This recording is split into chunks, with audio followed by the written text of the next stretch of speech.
This is Edge of the Box, a podcast brought to you by WhoScored.com.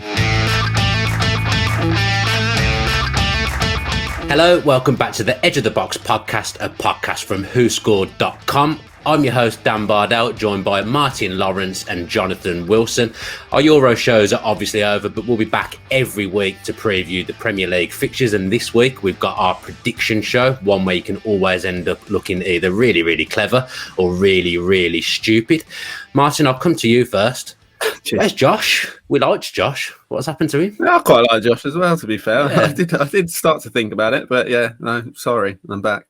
You've made the decision. Early transfer business brought yourself back in. That's it. I'm sure he'll be back for Josh Wright fans later in the season. I'm sure he'll pop up again. Don't worry. Lovely stuff. And Jonathan, with all your media work, have you ever done any outlandish predictions? Have you ever made a real shot in the dark that's come true? Do you like doing predictions even? Do you wish you weren't here? Well, I think saying West Ham were going to be relegated last season, I think that was a classic. That was one for us all to enjoy.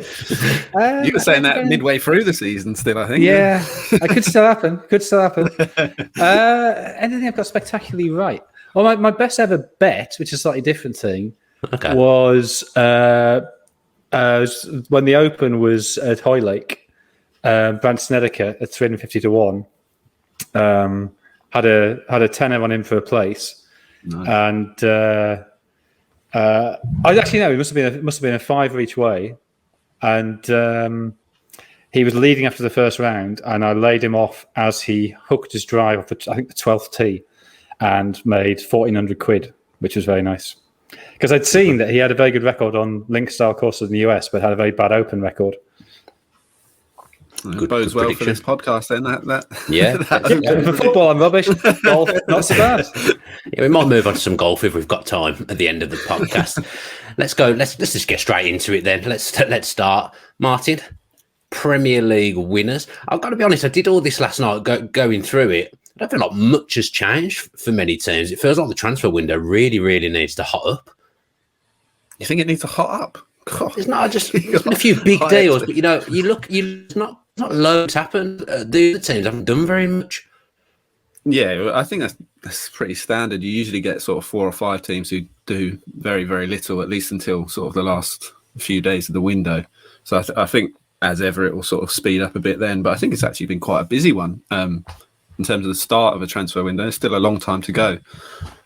Still, 3 weeks to go in the transfer window? So still plenty of time. I think there's been some really big moves and some potentially sort of game-changing moves towards the top of the pile, and ones that maybe haven't happened but are in the balance, I think could have a big say. So probably not an ideal time to be doing this show. But yeah, in terms of winners, Man City will be the favourites, and rightly so. Clear last season, so there's no reason to doubt that they would be. But I think most people, and I would probably tend to agree, that Chelsea could come into it a little bit more this season, and I don't see Manchester United dropping away either. So it's whether Man City can be quite so dominant. That remains to be seen. But I think Chelsea will certainly be one to watch if they get that Lukaku deal over the line. I think that could be a really big deal. Yeah, Man City have made a tiny little signing, Jonathan, that I don't really care about. It's not affecting my life in any way at all whatsoever. Jack Grealish signing from Aston Villa for 100 million. I mean, they were far and away the best side last season. What difference do you think Grealish makes to that? Well, I'm not 100% convinced it'll make them better. I think there's some interesting stuff going on behind the scenes at City. I should preface this by saying, whenever you talk about City, it's always, you're taken as read that they're an exceptional side, that they are by a significant margin the favourites to win the league. I mean, they finished, 11 points clear of Manchester United last season? Was it 11 or 12? It was a lot. 12 points clear. 12 points clear of Manchester United last season. But yeah, they kind of stopped playing for the last month of the season because they were focusing on the Champions League. And they had a really dodgy start of the season. So that middle part of the season, they were streets ahead of anybody. Finished 19 points clear of Chelsea last season. I think Martin's right. I think Chelsea probably will be the main challenger this year. I'm saying this while acknowledging they're still massive favourites. But there are just a couple of little doubts there little cracks that could widen into something more.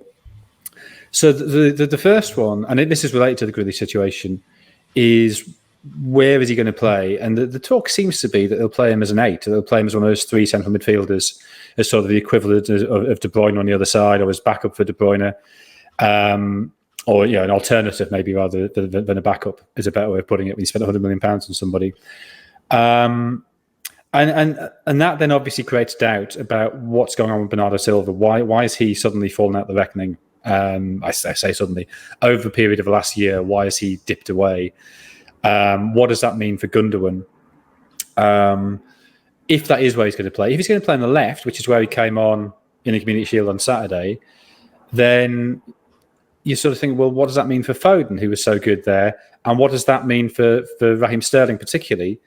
Sterling, who barely played the last 2 months of the domestic season last year, and he made that very strange comment after the opening game of the Euros when he was asked about his form at City, and he said, "Oh, well, there are reasons for that," without that ever being explored. So, what are those reasons? So, whenever you bring a new player in, it obviously creates disruption within the group, and could, if those issues with Bernardo Silva and Raheem Sterling are significant, that could cause fracture. I suspect we'll see Bernardo Silva probably leave before the end of the window, or certainly one player I think has to leave. And then there's the fact that Grealish is a different type of player to the players who are already there. Now, that's it's not really a reflection on him. This is not suggesting he's in any way lazy or tactically unintelligent or anything like that. But the type of football he's been playing is very different to the type of football he'd be playing at City. And Guardiola is incredibly demanding. Now, if Grealish was being left out of the England team because Southgate didn't trust him to fulfill the defensive work, well, Guardiola is far, far, far more demanding than Southgate. So if you can't get in Southgate's team, can you get in Guardiola's? Now, of course, the counter-argument to that is Guardiola will have him every day for the next 6 years, and he can take time to mould him into a player. And we saw with, say, Riyad Mahrez, it took pretty much a year for Mahrez to find his best form at City. So, I mean, any signing is a bit of a gamble. And I think we should probably be aware that there will be a period of adaptation for Grealish, and we shouldn't expect him to be brilliant for them immediately. But I do think the fact they're suddenly bringing in him and possibly Kane, having never spent more than £60 million on a player, to suddenly bring in somebody for £100 million and then 160, 170, whatever that turns out to be, if it does happen, that suggests to me a slight change of approach at City, as if they're starting to lose patience with the failure to win the Champions League. And that again raises questions about Guardiola, because for all his brilliance and for all he clearly makes players better and for all he's revolutionised football, for all those things, if when you step back, Guardiola, brilliant coach. But how did the players react to that lineup for the Champions League final? If you were Fernandinho or Rodri, and you were like, oh, hang on, I'm not playing, you're playing Gundogan there, and then you see the space where you should be being exactly the space that Kai Havertz runs through to pick up the pass from Mason Mount to score the only goal in the final, do you start to lose faith? And then not just those two players, other players must have seen must have been told the lineup and thought, hang on, he's done it again. And if your manager keeps suddenly changing the lineup in key games and it keeps on costing you, at what point as a player does that begin to counteract all the credit Guardiola has in the bank? You as a player can know this man is maybe a better footballer, but he's incredibly demanding. He's incredibly intense. He causes me extraordinary emotional and physical pain just in his behaviour and what he demands of me. And I'm prepared to do that because it's making me better and because we're winning games and we're playing brilliant football. But if every season it comes to the biggest game and he messes it up for you, at what point do you stop being prepared to put up with that intensity? So that's my question. I still think they'll win the league quite comfortably. But if it does go wrong, that'll be why it goes wrong. And I think there is a potential, and I think you see this with a lot of hard-pressing teams, that when it goes wrong, it tends to go wrong pretty quickly and pretty spectacularly. And Jurgen Klopp's last season at Dortmund would be the classic example of that. Yeah, Poch. at Spurs as well. It all started exactly. unravel for him. You're right. Yeah, there's a lot of stuff like that happens. But mine, I guess, if you're spending £100 million on players, I mean, they spent a lot of money on players in the past, but if you're spending £100 million on someone, they've got to play, really, haven't they? Yeah, but I think obviously quite a lot of Villa fans are quite bitter, and understandably so. But I think when you're looking at Villa compared to City, Villa will probably play 45 games in a season. City's closer to 60, isn't it? Really. So he'll probably start a very similar number of games over more competitions, basically. So I don't see him playing less. So I don't feel like, because he's used to, I think that's been part of the question. Will Grealish sort of adapt to being more of a sort of rotational player? I don't think he'll rotate that much, but he will. Pep will be saying to him, "Look, you're still going to play almost an identical number of games. Really, it would just be over more competitions, and you're playing in Europe, which is what was the main sort of driver for that move." So yeah, he plays plenty. Where he plays, like Jonathan says, is the interesting one, and I do think it's one of the most sort of interesting transfers that I can think of in recent times, because of the money spent, but also because of the type of player that he is. Like Jonathan says, he does play the game, slows it down and speeds it up, obviously, but he does tend to play a little bit slower than Pep Guardiola would like in terms of moving the ball. At Villa, that's worked because it's drawn people to him. Whether that works at City in the same way, I don't know. It's going to be really interesting because they've got a lot more threats than Villa had. So teams can't really afford to commit 2-3 players to Jack Grealish when you're playing against Manchester City. So I think even like his fouls won will drop quite a lot. So we'll see different stats from Grealish this season, I think. I do think he will play an 8 sometimes. He will play a 10. He will play wide. He does have that flexibility. I don't think the sort of rumours that he's going to play sort of deeper in midfield, this sort of, people might think it's this newfangled thing that Pep's trying to be sort of creative again, but he did it for almost an entire season in the Championship and was the best player in the league. Obviously, it's the Championship, but you're now playing at Man City, where they're probably the best team in the league by a distance. Yeah. So there are comparisons there. So I do think he can play that position without too many problems. But I thought Gundogan had such a sort of breakthrough season that it does, if that is the plan, that does seem a bit odd in that sense.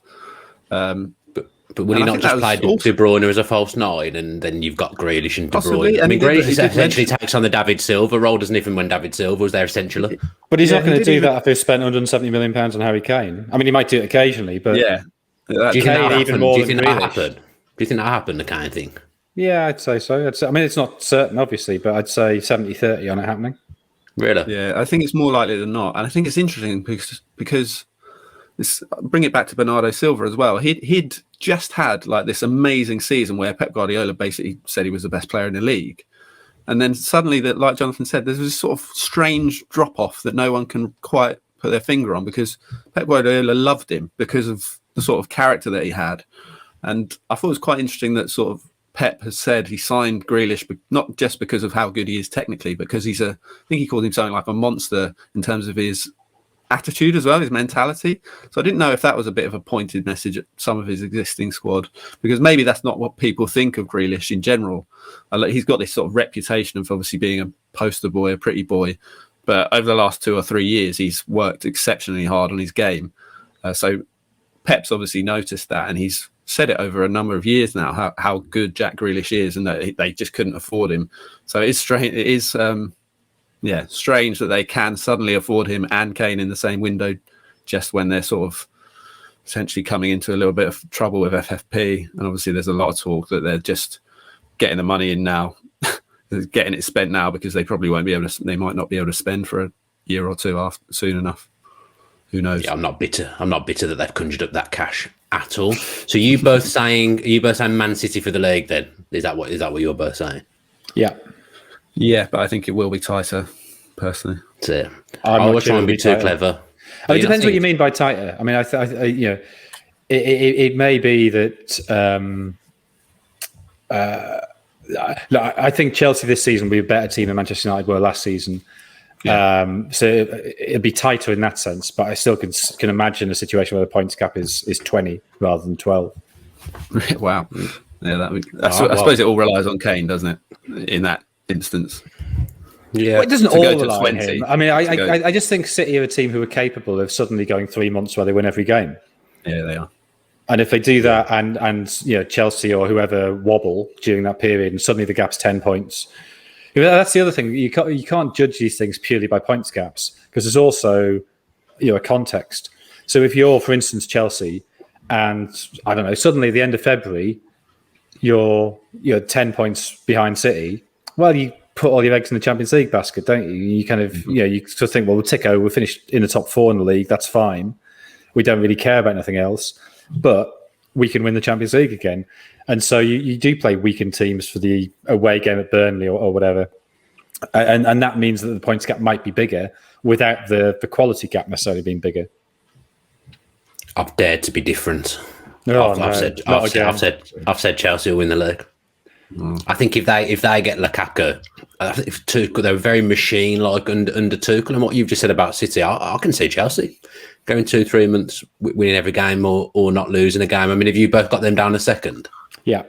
Yeah, I just don't think they're... Well, obviously, Lukaku may well change that quite a lot, but Tuchel's sides are never really that dominant in terms of results. They are often in terms of the football that they play and dominating possession and stuff, but they won a lot of games by 1 goal last season, and that's a skill in itself, but I just don't think that they've got that ability to string that number of wins together that Man City do. I'm not sure. Yeah. I mean, my issue would be, the goal scoring is obviously an issue. I think there were 38 goals in 30 games under Tuchel last season. And again, that's slightly skewed by the fact that towards the end of the season, their focus has very much become the Champions League. But Lukaku does change that, because if you think of how many chances Werner missed, and I think it's totally plausible that Werner suddenly kicks into gear and scores 15, 20 goals this season when he's not, assuming Lukaku does happen and Werner's not the main man. I think Havertz will score more goals this season, because don't forget he had that really rough start that, having COVID, took him a long time to settle. But towards the end of the season, you start to see his quality. And I can see him scoring 15, 20 goals. So my issue with Chelsea is squad depth. That I think a couple of injuries in key areas, and they would start to look a little bit light, which you can't say of City. You probably could have said that of City last season, but I think now that's probably not the case.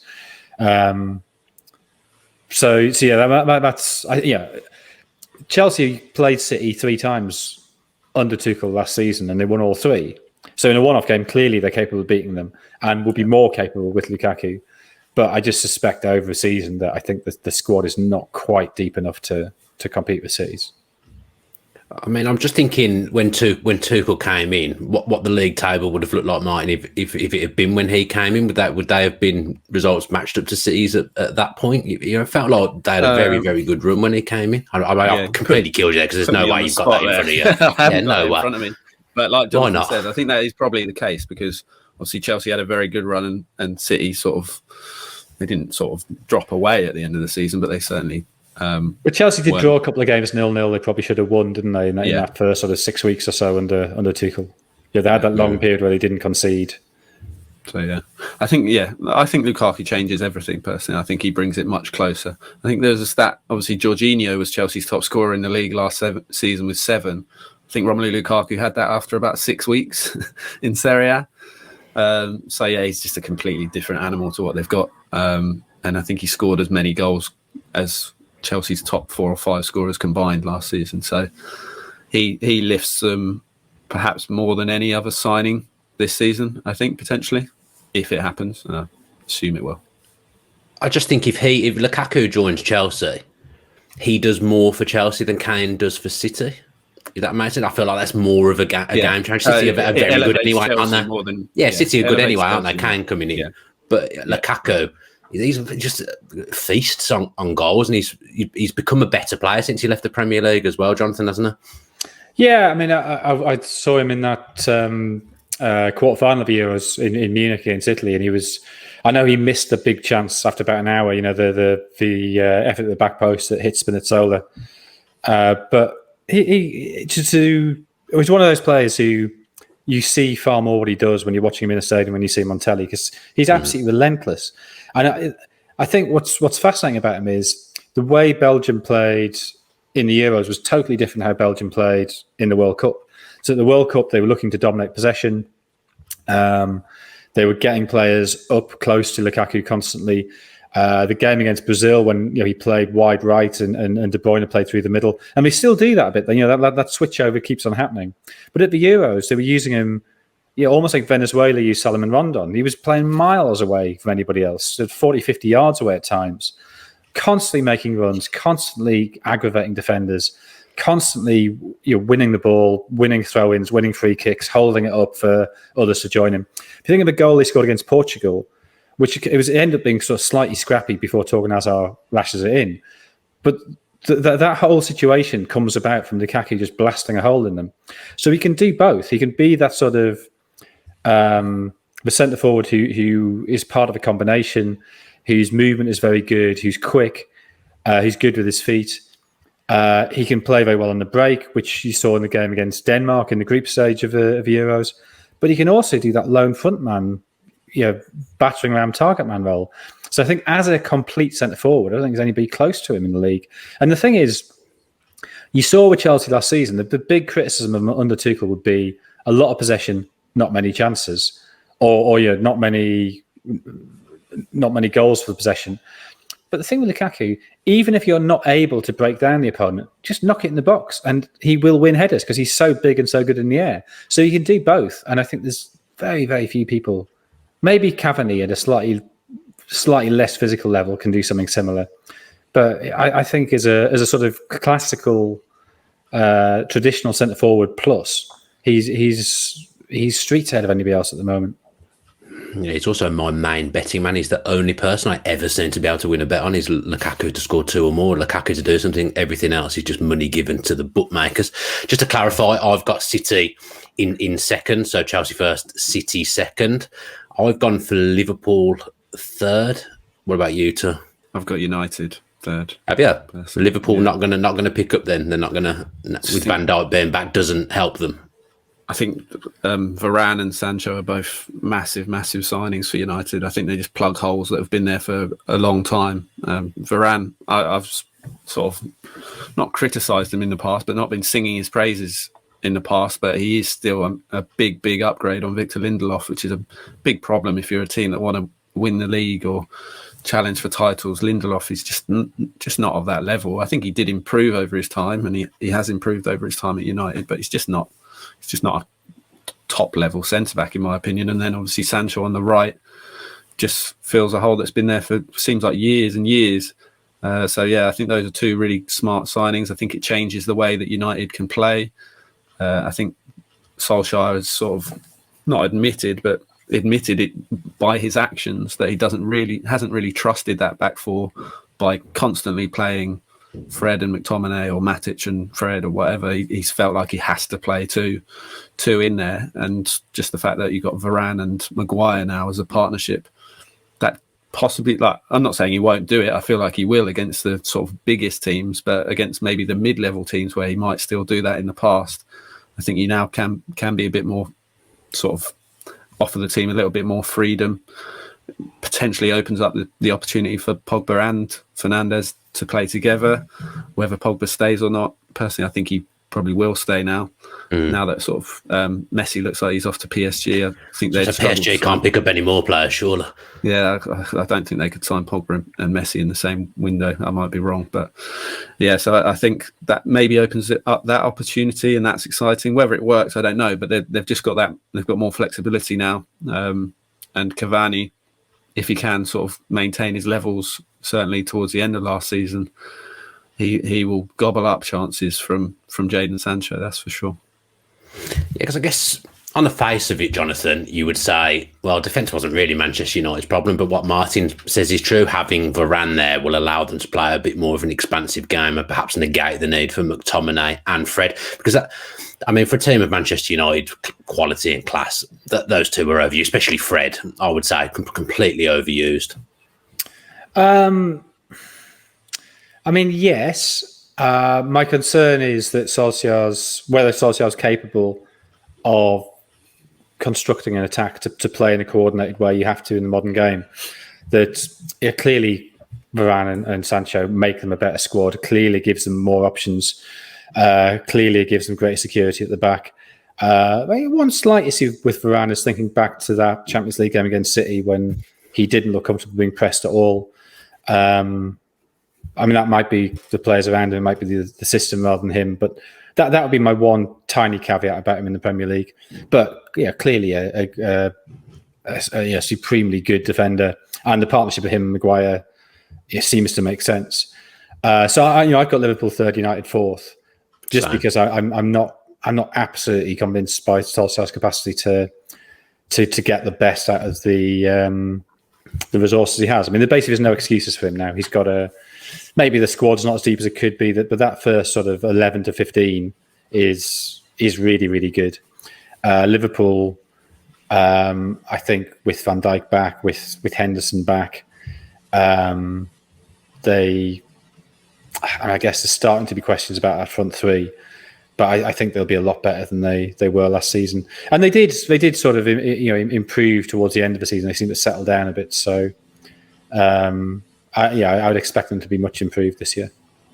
Yeah, I guess having Gomez back and they've signed Konate as well from Leipzig, it enables them to just play more on the front foot. Imagine they can push up a few steps higher defensively, which is the way they want to play. And I think you're right. I think that will make the front three better. And that then gets more out of Trent Alexander-Arnold, who it's only a difficult start to the season, but I think that's because he's a great fullback if you're playing out the pitch.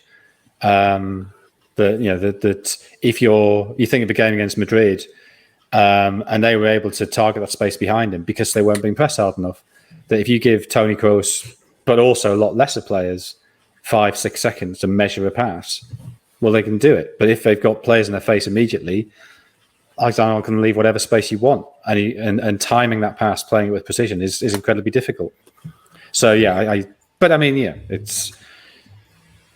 it could easily be the other way around. My concern with Liverpool is the drop off from Mane and Firmino last season. I just feel like it's not necessarily irreversible. They're both still great players, and I don't think they were awful in any way. But in terms of the output, obviously there were knock-on effects from the injury problems at the back, and that affected the entire team. But just whether their sort of confidence will be there heading into the new season, I'm not sure. I think Jota has a massive role to play this season, even more than last season. I think he'll play a lot. But yeah, that's my concern now, more than obviously the defensive side, which should, touch wood, be far better this season. I just feel like they looked disjointed in attack last season, and they didn't look entirely comfortable, where we've been so used to seeing sort of in the past all three of the front three would be either on the score sheet or one of them's assisting the others in near enough every game. That happened far, far less last season. They were much more reliant on Mo Salah, who didn't have his best season either, but he did have to sort of carry the responsibility a lot more. So that's my reservation with Liverpool. But I do think, personally, I don't see a world in which the top four doesn't split away a bit more this season than it obviously last season was tight. But I do think those four teams are a level above now. Above the rest of the league. We'll see. Yeah, it's just kind of feel like it's turned into a big four again that it used to be historically. I can't see any of the other teams breaking into that top four. So I think Leicester have had a good go the last few seasons, but I think they've kind of missed the boat because, like you said, that they're streets ahead now. Just quickly, Martin, on Manchester United. Obviously, you've got them down as do you say you've got them down as third? Third, yeah. Would that be enough for Solskjaer now at this stage? I think it probably would, but I don't think it should be. I think they've got a squad now. They've built a squad for him that needs to be challenging, and obviously they can't do a great deal about how well their sort of rivals are improving as well. But that can't really become an excuse. And I agree with Jonathan. If there's one thing that's possibly going to hold United back this season, it may well be Solskjaer. As much as he's sort of proven people wrong in the past and impressed me more over time, I still think I'm still unconvinced that he's of a level to be competing with those around him at the top.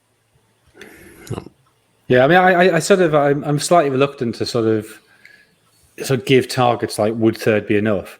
If they finish, I don't know, 5 points behind the champions and they put Bayern Munich out of the Champions League on the way to the semi-final, and they get to the cup final where they're beaten in a 4-3 classic by City, that's still a good season, even though they come away with nothing. They could finish second, but be 25 points behind. That's a bad season. So it's really about how they play rather than necessarily where they finish. Yeah, all about the context. Let's look now at the Europa League dark horse to qualify. Tough task, this one. Yeah, I found it difficult. Who did you go for, Jonathan? See, I don't really know what dark horse means in this context. Oh, well, luckily we've got Martin to explain to us. Do we? Okay, when I look at my list of 1 to 20, and there's nobody in the top 10 you would say is a surprise, and I guess any team I'm putting in the top 10 could qualify for the Europa League because it only requires 3 or 4 points to go. So Villa, I think, have a very good chance. Go on, Jonathan. Speak for 30 minutes, guys. I think they've handled the realization that they're going to lose their best player from last season. They've dealt with that a lot better than Tottenham have, for instance. I think you never know, because I look back at Tottenham after when they sold Bale. You look at the players they brought in, that's sort of regarded as a disaster, how they kind of wasted this great windfall. You look at the players they brought in, they're all actually quite good players. I mean, okay, Kirikesh didn't quite work out, Soldado didn't quite work out.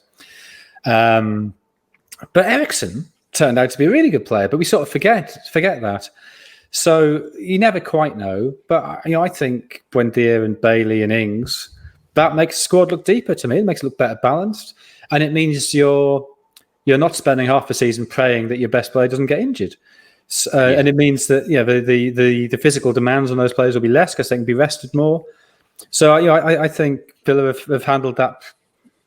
I mean, this may look stupid in a month, but from an abstract point of view, I think they've handled that as well as any team conceivably could.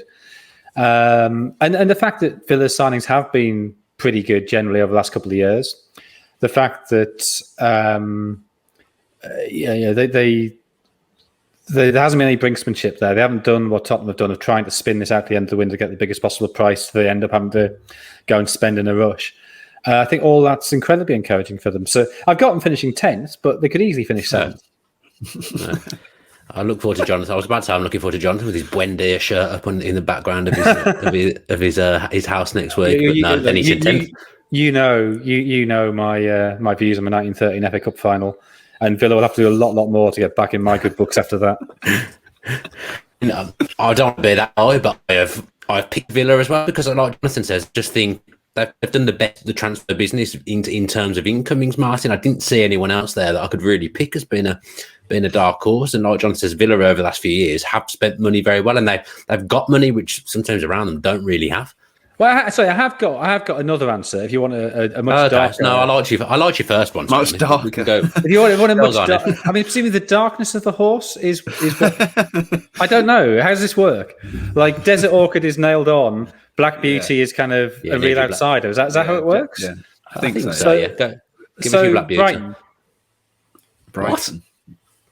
Really? I mean, I don't want to spoil the show, but I've got Brighton to get relegated. So I know XG charts differ, but there is one XG chart had them finishing 5th last season. Yeah, and I think Brighton, and that's sort of, I mean, I wouldn't have them finishing 5th, but that tallied with my sense of them playing much better than results suggested, particularly in the early part of the season. And then obviously when you haven't got the results, confidence goes, and you end up having to you're sort of fighting a rear guard to survive. Now they've lost Ben White, obviously, and that's a big issue. And they would need to make a couple of signings. I'd worry, they probably need a better centre forward than what they've got. But if they do bring in a decent centre forward, then they have got the money to do it now. Then I kind of, this is a ludicrous thing to say, but I almost feel like they owed some. I think they were better than they looked last season, and they owed some luck. So I've got them finishing 12th, but it's not totally inconceivable to me they could finish 7th. I was going to say, I mean, unless they're even Messi, and I've missed something, I just look at their squad and think, I think they've arguably got worse. Obviously, this is the problem when you do these shows now, because in 2-3 weeks' time, they could spend some money and they might look better placed. But at the moment, I would really worry for them. Well, that's also possible. I mean, they could finish anywhere between 20th and 7th. Yeah, I think that's true of a lot of teams. Yeah, they play better football than probably half of the league, and I would just I do think they're a couple of signings away from being a sort of mid-table top half team, but I don't know. Jonathan just said that they do have the money, so I don't know. But I just don't know. Well, just because they got the 50 million from White and spent 18 on thingy. Sorry, the midfielder and is it Mwepu they've signed? From Salzburg. Yeah. But I do think they'd obviously desperately need to sign a striker who can score goals, because they, like Jonathan says, they did sort of perform very, very well in XG. So chance creation is not a problem at all. And if they were going to lose one player, like Ben White was their big asset in terms of the money they could get for him, but that's probably where they are strongest at the back, at centre back. They've still got Dunk and Webster, who are both very good Premier League centre backs, and they've got Beltman as well. So at least they're well stocked there. I think they were almost prepared for that to happen in advance because of how well White had played in the Championship. He was linked to Arsenal and bigger clubs then. So I think they probably knew at that time that he wouldn't stay for long. So I think they're well stocked there. So I just think they need to load that front of the pitch, and they'll be a good side. I don't see them being a dark horse for Europe, but having posed the question, I don't really see a dark horse for Europe, like you guys say. I'd like to say Villa. I do think potentially a lot of people are maybe not worried, but think Tottenham could underperform. I actually think they could go a little bit better this season, personally, even if Kane goes.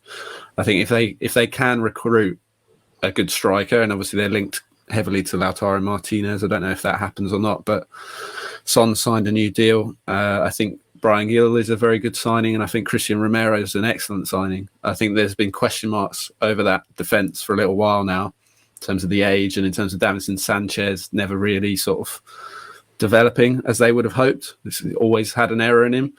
I think Christian Romero may well have an error in him, but I think he's generally a more consistent defender, and he's a very sort of aggressive defender, and I think he improves them there quite substantially. My question mark would probably be over Nuno.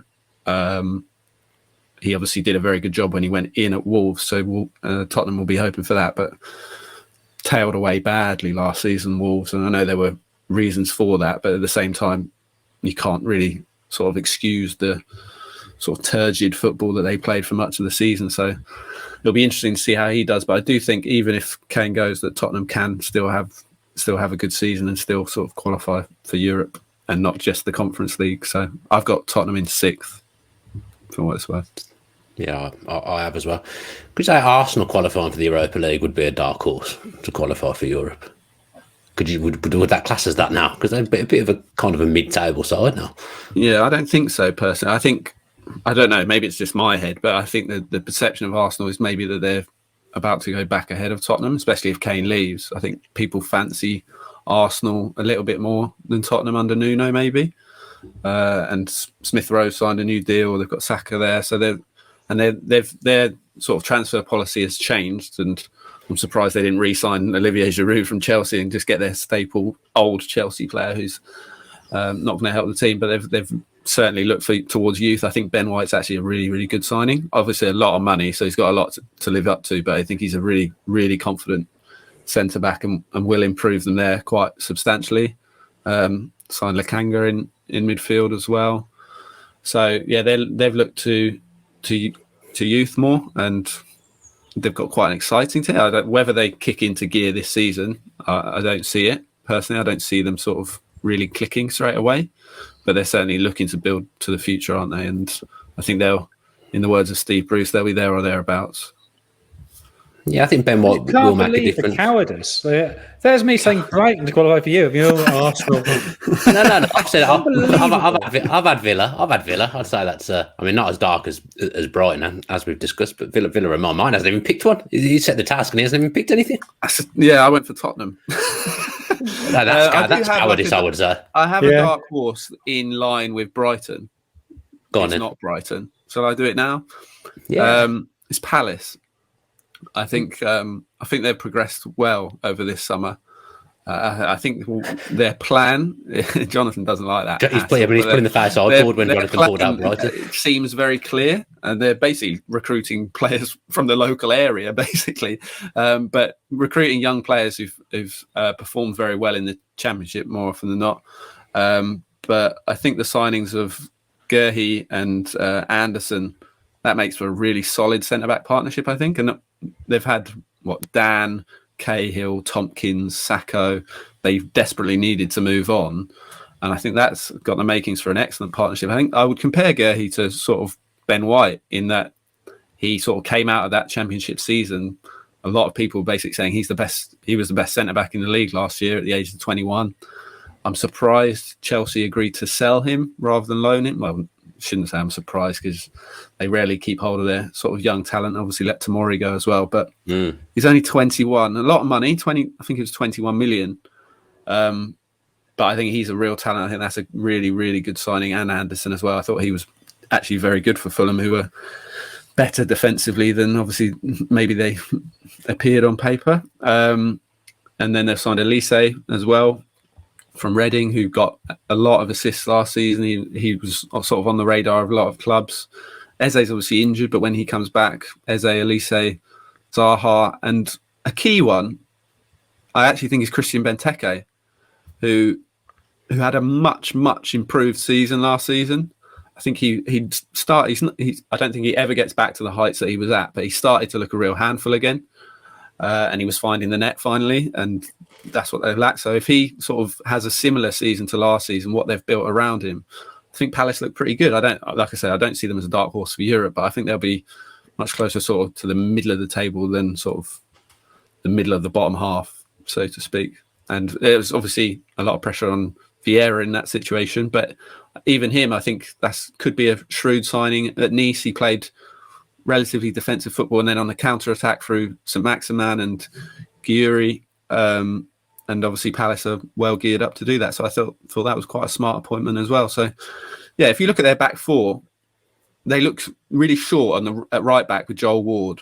They look like they need a replacement for him, but they signed Nathan Ferguson from West Brom a couple of windows ago, and he's been injured for the entire time. But there's a lot of sort of excitement around him, or there was at the time. So if he gets back, you're looking at Ferguson right back, Anderson, Gerhi, and Mitchell left back. So very, very young back four, but certainly for the future sets them up really nicely. So I think that's what they're looking to do, and then make masses of money off the back of it. So yeah, I think they'll go fairly well this season. I think I've got them 12th, like Jonathan with Brighton. I think I've got them 12th. Yeah, I've got bottom. Oh, yeah. Here we go. Jeez, holy Let's move on to relegation then. Who are you through, Jonathan? Palace, Watford, and Norwich. I've got two the same there, but Palace is not one of them. I just think Palace have done too much business. I think they've done it too quickly. I think they have to, though. Well, yes, but so many players have gone. Yeah, but that's poor planning. This is sort of they've done in 1 year what should have taken them 3 years to do, and that's not saying they should have waited 3 years. It's saying they should have started 3 years ago. Again, if you look at XG charts, I think they tended to be sort of 17th or 18th, depending on what you looked at. So they kind of got away with it last year. Vieira had two decent seasons at Nice, but it then sort of fell apart. Obviously, no Premier League experience as a manager. I don't know if he's got the. I mean, you never know with a newish manager like him, but there's nothing to suggest that he's got the wherewithal to build a squad almost from scratch. So I mean, they might be fine, but I just sort of think they've taken an enormous gamble. and they've been riding their luck for a couple of seasons. And that reliance on Zaha, which Palace fans hate you talking about, but I can't remember what the figure was, but a ludicrous number of points more when Zaha plays when he doesn't. That's never a good sign for a team. So, yeah, I mean, largely to avoid just picking promoted clubs, I've gone Palace bottom, and then I sort of want Norwich to do well because I think they go about football the right way. I like Daniel Farke. I think they played some really good football last year in the Championship. But I just the nature of Norwich is they don't have huge amounts of money, and so it's always going to be a bit of a struggle for them. So I sort of emotionally would like them to survive, but I think it'll be tough. And Watford's, I mean, who knows who the manager will be by November, but again, I just sort of think they don't have a depth of resources. So Burnley, Brentford, Newcastle clearly will all be in the picture. And maybe Brentford, I'm sort of over-romanticising what they've done.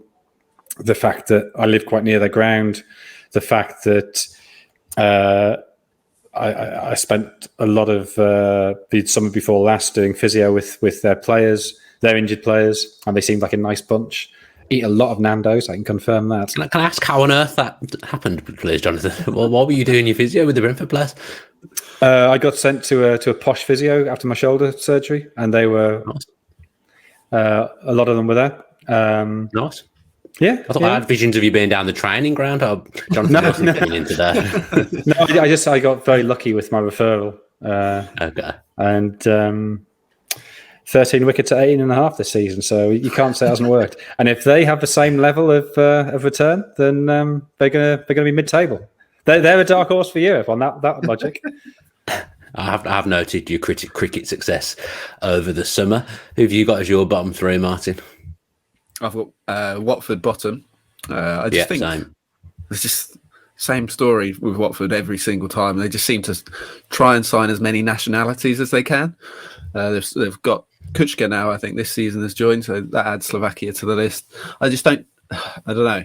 As much as you'd want this cosmopolitan dressing room and to all sort of click together, I just struggle to see how that... You've got really full Brexit, Martin. 20 games into the season, and I'll be like, who? Who's that? Sorry, I feel like that with their managers. Who's that? I don't know who that is. But it's the entire club, isn't it? Well, my favourite stat about their managers is that when Xisco came in, they've used every letter of the alphabet in their managers. Billy McKinley, I think, was sacked in 2014. So from Billy McKinley to now, I think they're the only club in English history, to have used every letter of the alphabet in the managers' names.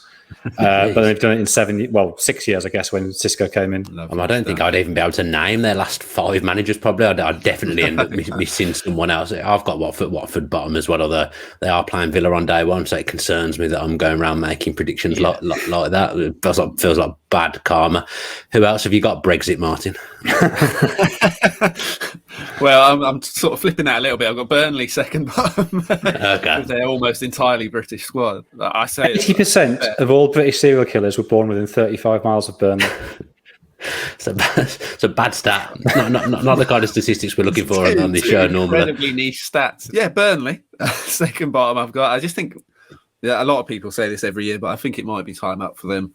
I thought of the teams to stay up, and obviously I think it's overlooked that you had 3 teams that didn't even reach 30 points last season, which is quite embarrassing. But of the teams that did stay up, I thought they were actually a decent way sort of below the rest. I thought that any other season, and they'd have been quite fortunate personally. So again, obviously every summer's a quiet summer at Burnley. I think they're saying Nathan Collins from Stoke, who's that doesn't change anything, does it? Doesn't change anything unless Tarkowski goes. It doesn't make a difference. No, I think he'll play right back. He's a natural centre back. I think he prefers playing at centre back, but initially I think he'll play right back unless they get rid of Tarkowski or me. You just don't break that up, and they are weak at right back as much as sort of. I used to love Matt Loughton. That was a problem area for them, so I think he's been brought in for that position. But that's pretty much all they've done, I think. So Burnley there, and I've got Norwich as third bottom. And just the loss of Buendia is massive for them. A lot of pressure on Cantwell now. They need Milo Rashica to step up after a difficult season in the Bundesliga. So that'll be tricky.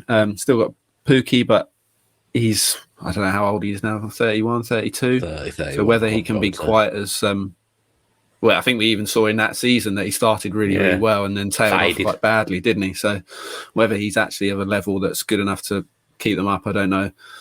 So, yeah, I think Billy Gilmore's a really nice signing for them. You've ruined my gag. Ruined my gag for best signing.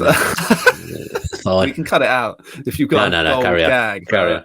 That's not gold. It's just obviously we talked about him every week in the Euros, didn't we? So I was looking forward to making that joke again.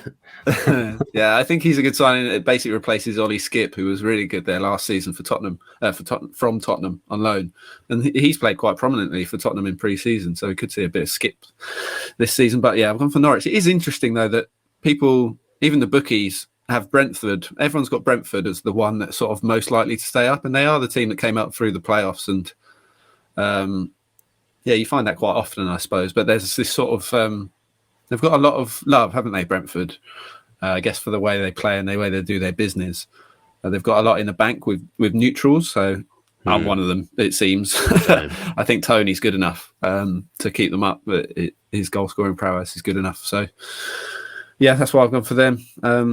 Norwich to drop down with Burnley and Watford. Yeah, Norwich can't. I just think they'll do the same things that they did last time. They're in the Premier League. They'll play nice football. We'll all admire it, but ultimately they'll go down. Yeah, Brighton are my third team to go down. Obviously, Jonathan's favourite for Europe there, Brighton. But I just top four. I just can't see it. I find them funny. I think they've got a lot of players, very nice players, all easy on the eye, but they've got no killer instinct, Brighton.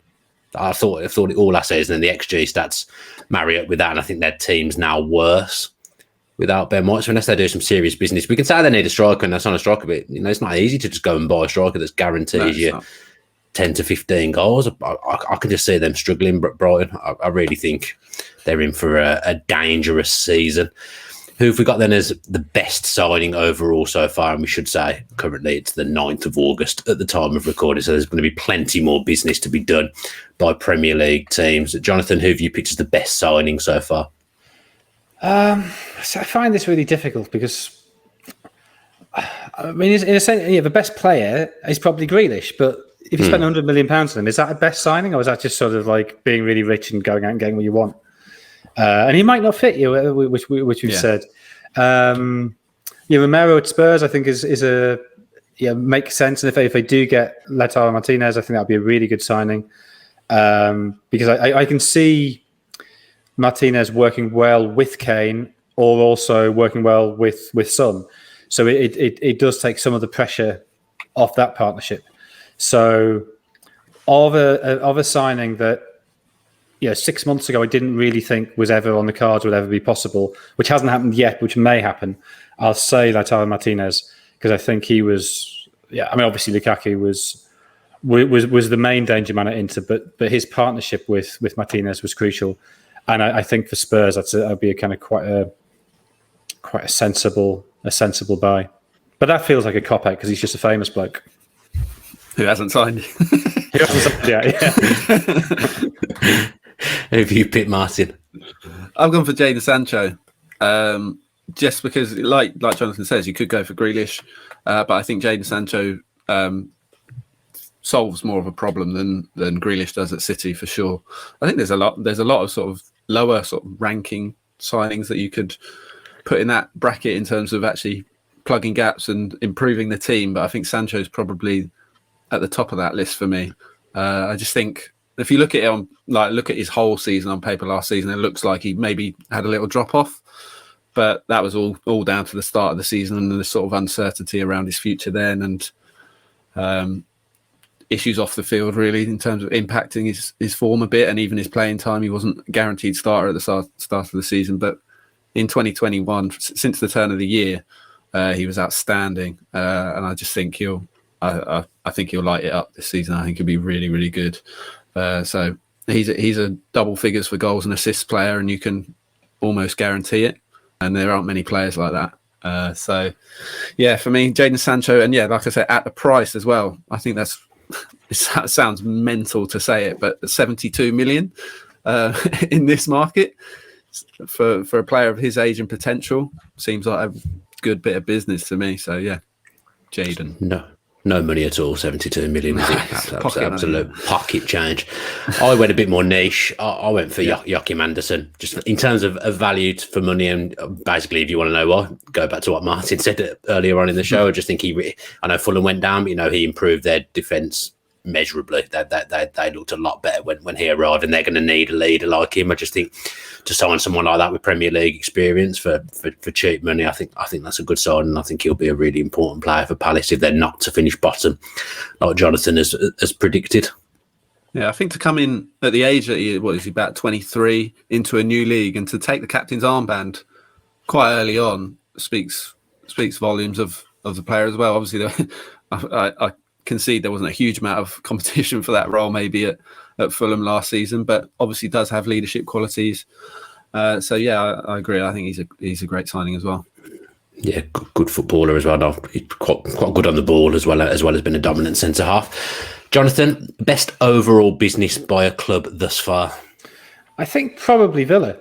For the reasons I said earlier, I think just sort of a realism to. I mean, when they did the deal with Grealish in the first place to put in place those clauses that would get them basically saying if you're going to go, it's going to cost 100 million, and then to be sort of ready and poised to spend that, and to bring in 3 high level attacking players and still make a small profit. Essentially what. Nothing's ever guaranteed, but they should have secured the Premier League future for at least 3 or 4 years, and that should give them a solid base to improve from. So I would say probably Villa. Yeah, Ings and Watkins. Well, it looks like they're going to play as a front two because that's what Villa did yesterday. Friendly, that guarantees goals. I would say so. You'd expect Villa to cement a place in the top 10 again, wouldn't you, Martin? Is that who you picked as well? That's who I've picked. Well, we didn't come in the top 10 last season, so... Well, that's true. Not far. We should have done. Dean Smith said we finished a couple of places lower than we should have done. Yeah, no, I'd agree with that. But I didn't go with Villa just because I knew that you would. I didn't necessarily think... No, I don't think there's anyone else to pick in terms of overall business, because I don't think anyone else has done enough. I think it's between 3, so I've basically given both of them away already, probably. But Manchester United would be up there in terms of Varane and Sancho. I think are 2... outstanding signings, and fans might want to make 5, 6, 7 signings, but if you make 2 outstanding signings, that's an outstanding summer. So they have to be right up there. But yeah, Villa were one of the 3, but I did go for Palace as much as Jonathan disagrees. I think that like I said, but it's mainly the centre back pairing I think is really strong, and then with Elise sort of taking a bit of the burden off of Eze and Zaha, and obviously Eze's not fit. He won't be back for a few months, so he's a good signing. And even Conor Gallagher as well on loan from Chelsea, full of energy in midfield. So yeah, they look decent to me. 20th for Jonathan Wilson, but yeah, they look decent to me. I would share Jonathan's concerns a little bit. I mean, to be fair, I haven't put them anywhere near relegation, but it has got the potential to go wrong. All that, especially trying to fit in Elise, Zaha, and Eze when he's fit as well. It sounds good on paper, but does it actually work when you're on the grass? Part of attacking talent to fit in there, I would. Yeah, I think there is a bit of sort of contingency planning for maybe eventually selling Zaha. I don't think that'll happen. Certainly won't happen this summer, but maybe looking at least. What's that? Sorry? There's nowhere for him to go. No, which is why he hasn't gone already, because there isn't anywhere for him to go.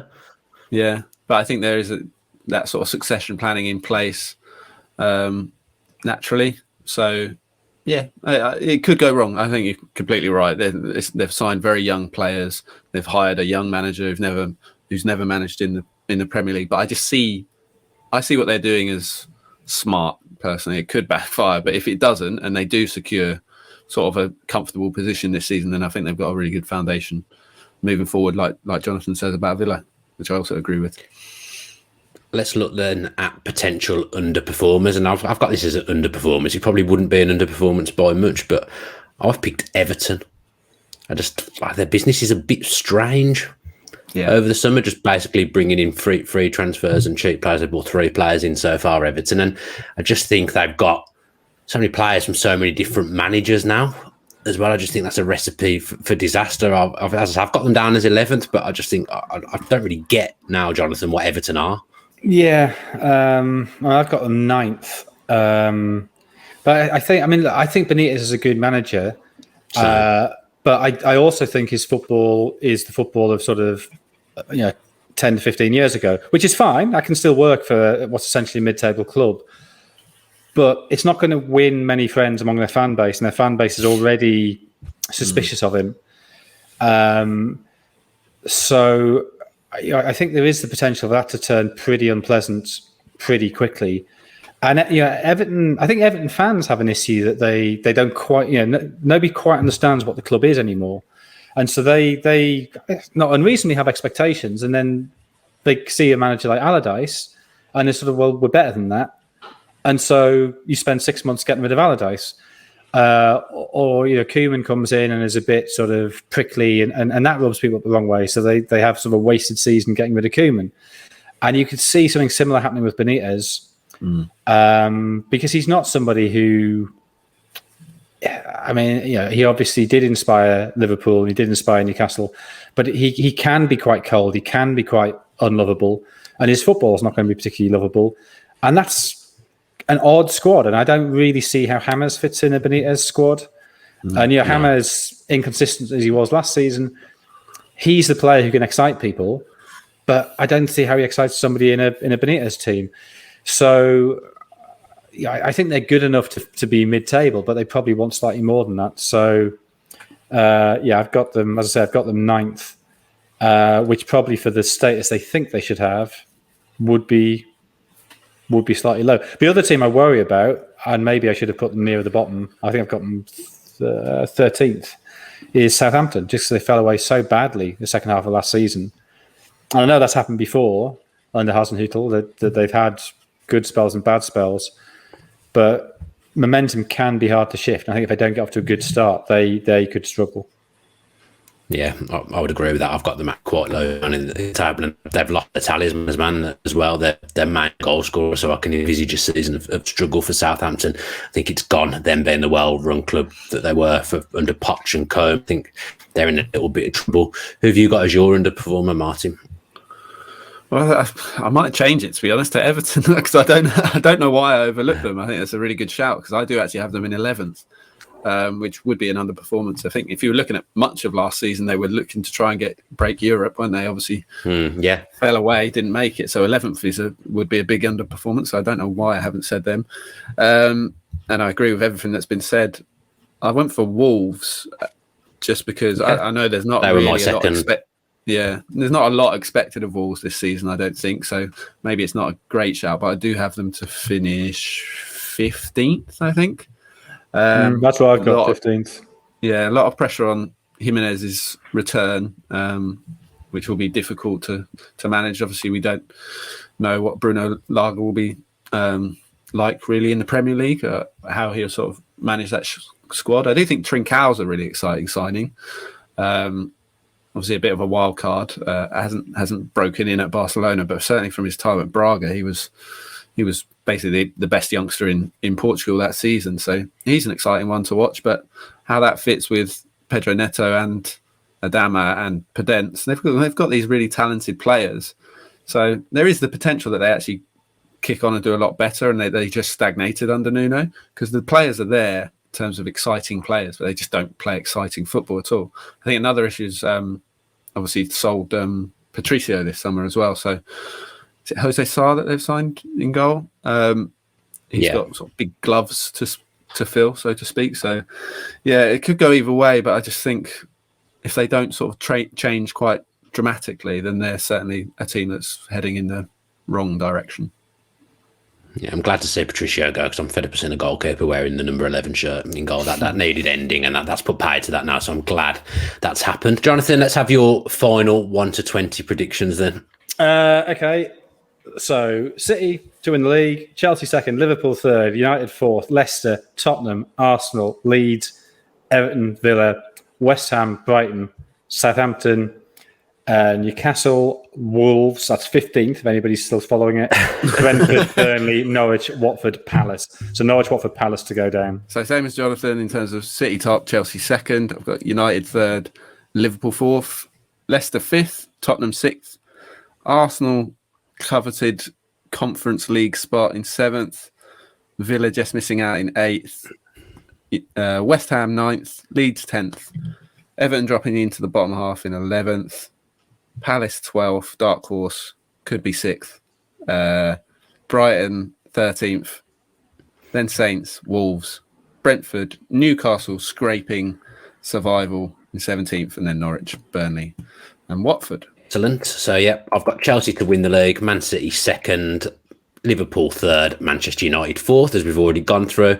Then Leicester fifth, Spurs sixth, Villa seventh, Arsenal 8th, Leeds 9th, West Ham 10 to finish off the top 10. And then the bottom half of the table, I've got underachievers, Everton in 11th, Palace, who could do anything, in 12th, Wolves 13th, Brentford 14th, having a solid season, Newcastle, boring as usual, 15th, Southampton 16th, and then Burnley 17th, with Watford to finish bottom, Norwich 19th, and I've forgotten who I had to go as 18th. Brighton. Who's left? Brighton 18th, definitely going down. Lump on your life savings on that. Right then, that does us for our prediction show. We'll be back later on in the week to preview game week number 1 in the Premier League, and then we'll be doing that up to game week 38, hopefully on this very channel. So if you are enjoying this content, which I'm sure you absolutely are, then don't forget to subscribe with your post notifications on so you know when the next Edge of the Box content and all the other WhoScored content is coming. We'll be back next week, as I say. Thanks ever so much to Jonathan and Martin for chewing the fat with me. Enjoyed it. Prediction shows are never fun because you probably end up looking stupid at the end of the season, but hopefully you've all enjoyed it, and we're back next week. No, we're not. We're back this week.